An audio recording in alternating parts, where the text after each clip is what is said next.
अस्सलाम वालेकुम। मेरा नाम आसिया काशिफ़ है और मैं आपको अपने यूट्यूब चैनल आकाश स्किल्स अकेडमी में खुशामदीद कहती हूँ। इस चैनल पे मैं आपको होम इकोनॉमिक्स से रिलेटेड स्किल सिखाने की कोशिश करूँगी, जिसमें क्रोशिया वर्क है, ड्रेसेस की कटिंग स्टिचिंग, हाथ की कढ़ाइयाँ, फैब्रिक हैंड पेंटिंग और मकरामे वगैरह होगा। हम बारी बारी सब सीखेंगे। सबसे पहले हम क्रोशिया से स्टार्ट लेते हैं।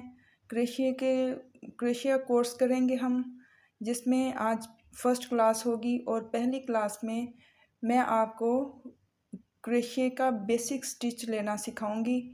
क्रोशिया कैसे पकड़ते हैं, धागे को कैसे हैंडल करते हैं, ये सारी चीज़ें आज इस क्लास में हम सीखेंगे। तो आए स्टार्ट करते हैं। ये सब चीज़ें फ्री ऑफ कॉस्ट होंगी। इसके लिए मुझे सिर्फ आप लोगों का तावन चाहिए। आप लोग प्लीज़ मेरे चैनल को सब्सक्राइब करें, इसकी वीडियोस को लाइक करें और अपनी फैमिली में और फ्रेंड्स में शेयर करें, ताकि ज़्यादा से ज़्यादा लोग सीख सकें और हमारी क्लास को ज्वाइन कर सकें और हमारे साथ जुड़ सकें। चलें आइए स्टार्ट करते हैं। सबसे पहले देखें कि क्रोशिया को कैसे पकड़ते हैं। क्रोशिया मुख्तलिफ़ किस्म के होते हैं। अगर हम धागा इस्तेमाल कर रहे हैं, बारीक धागा इस्तेमाल कर रहे हैं, तो उसके लिए बारीक क्रोशिया होते हैं। और अगर हम वूल भी कई किस्म की होती हैं, अगर हम वूल यूज़ कर रहे हैं तो उसी हिसाब से क्रोशिया 3, 4, 5 इस तरह मुख्तलिफ़ नंबरों के क्रोशिया होते हैं। वो आप अपने धागे के हिसाब से एडजस्ट कर सकते हैं। मेरे पास जो क्रोशिया है वो 3 नंबर और 4 नंबर का है। मैं यूजुअली 3 नंबर यूज़ करती हूँ। तो आए स्टार्ट करते हैं।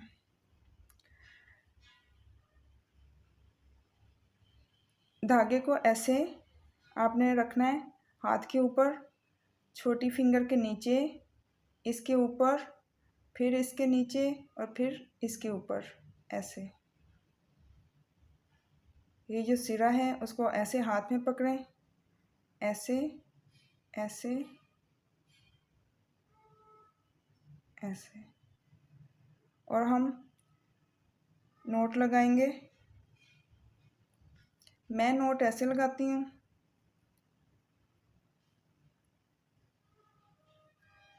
आपको अगर ये मुश्किल लगे तो आप इसको सिंपल नोट भी लगा सकते हैं, ऐसे।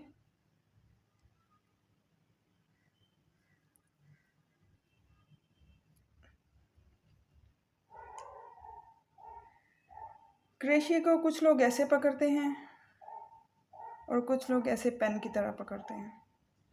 मैं ऐसे भी पकड़ सकती हूँ, ऐसे भी पकड़ के बना लेती हूँ। ये देखें, धागे को फिर देखें, छोटी फिंगर के नीचे, इसके ऊपर, इसके नीचे और फिर इसके ऊपर।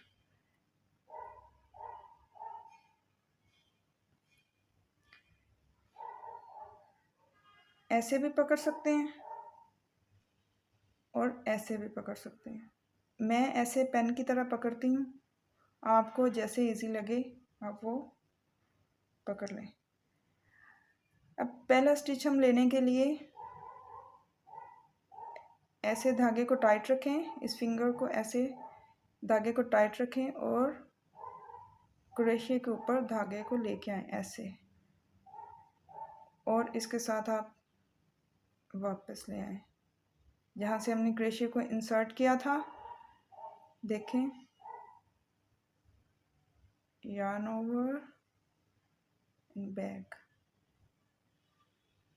दोबारा से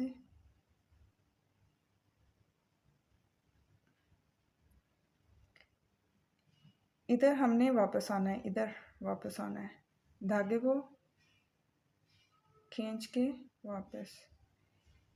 इस चीज़ के साथ हमने धागे को खींच के वापस लाना होता है, इस चीज़ के साथ ऐसे।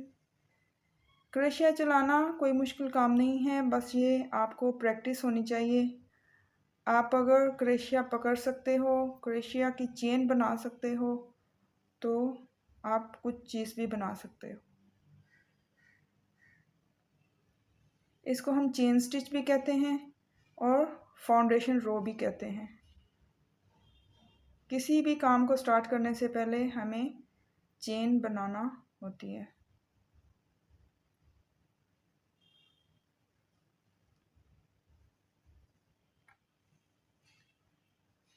ये देखिए,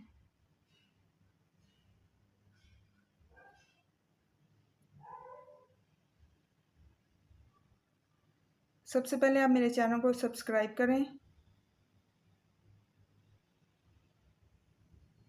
और आपने कमेंट्स में मुझे बताना है कि आपको मेरा समझाना कैसा लगा और आपकी फैमिली में कौन कौन क्रोशिया बना सकता है या बनाते थे, आपकी अम्मी, नानी, दादी। ऐसे दोबारा ऐसे धागे को ऊपर करें, खींच के वापस।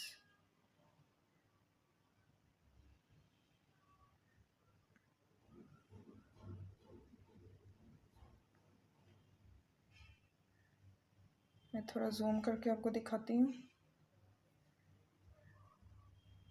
ये देखें,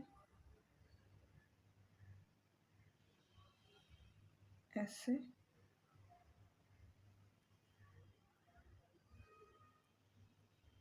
ये देखें, ऐसे ऐसे। आप प्रैक्टिस करेंगे तो आपको जल्दी आ जाएगा और फिर आपके हाथ में स्पीड भी आ जाएगी।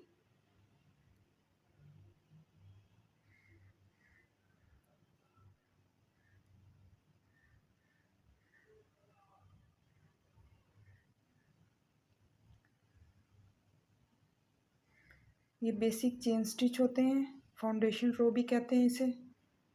आपने आज इसकी प्रैक्टिस करनी है और क्लास 2 में हम स्लिप स्टिच लेना सीखेंगे कि स्लिप स्टिच कैसे लेते हैं। आई होप कि मैंने आपको अच्छे से समझाया होगा और आपको समझ आई होगी। कमेंट्स में आपने मुझे ज़रूर बताना है कि आप मुझे किस किस सिटी से देख रहे हैं और आपने कितनी प्रैक्टिस की है, और फिर आपने मुझे अपनी प्रैक्टिस की पिक्चर बना के कमेंट्स में दिखानी है। और जहाँ से अगर आपको समझ नहीं लग रही तो फिर भी आपने मुझे बताना है। मैं इंशाल्लाह ज़रूर कोशिश करूँगी कि आपको जैसे आपको इजी लगे वैसे समझा सकूँ।